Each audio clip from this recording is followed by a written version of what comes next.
గొర్రెల స్కీమ్ కేసులో తీగలాగితే డొంక కదులుతోంది.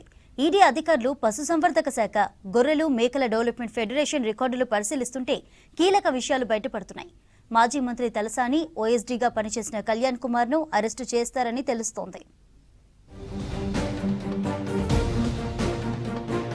గొర్రెల స్కీమ్ కేసులో ఈడీ దర్యాప్తు కొనసాగుతోంది. దర్యాప్తులో కీలక పరిణామాలు చోటు చేసుకుంటున్నాయి. వందల కోట్ల స్కామ్ బయటపడుతోంది. మాజీ మంత్రి తలసాని ఓఎస్డీగా పనిచేసిన కళ్యాణ్ కుమార్ ను ఈడీ అధికారులు 2 రోజులుగా విచారిస్తున్నారు. గురువారం కళ్యాణ్ కుమార్ తో పాటు మరో ఇద్దరిని అదుపులోకి తీసుకుని 11 గంటల పాటు ప్రశ్నించారు. ఈ ముగ్గురి విచారణ ముగిసిన తర్వాత అరెస్టు చేసి కోర్టులో హాజరు పరచనున్నట్లు సమాచారం.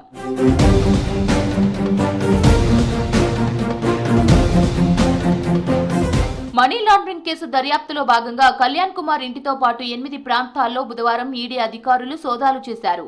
ఈ సోదాల్లో నిధుల గోల్మాల్, మనీ లాండరింగ్ కు సంబంధించి కీలక పత్రాలను పెద్ద సంఖ్యలో స్వాధీనం చేసుకున్నారు. కళ్యాణ్ కుమార్ ను బుధవారం అర్ధరాత్రి వరకు విచారించారు. గురువారం మరో ఇద్దరితో కలిపి ఆయన్ను ప్రశ్నించారు.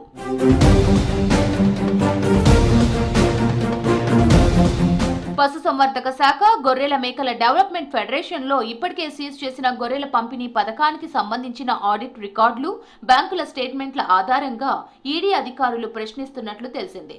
ఇందులో గొర్రె పిల్లల కొనుగోలు, తరలింపు దగ్గర నుంచి లబ్ధిదారులకు అప్పగించేంత వరకు మంజూరు చేసిన నిధులపై ఆర్థిక శాఖ రికార్డులు కీలకంగా మారినట్లు సమాచారం. నిధులు దారి మళ్లింపుకు బాధ్యులైన అధికారులు సహా సూత్రధారి కళ్యాణ్ కుమార్ విచారణ ముగిసిన తర్వాత అరెస్టు చేసి కోర్టులో హాజరుపరిచే అవకాశాలు ఉన్నట్లు తెలుస్తోంది.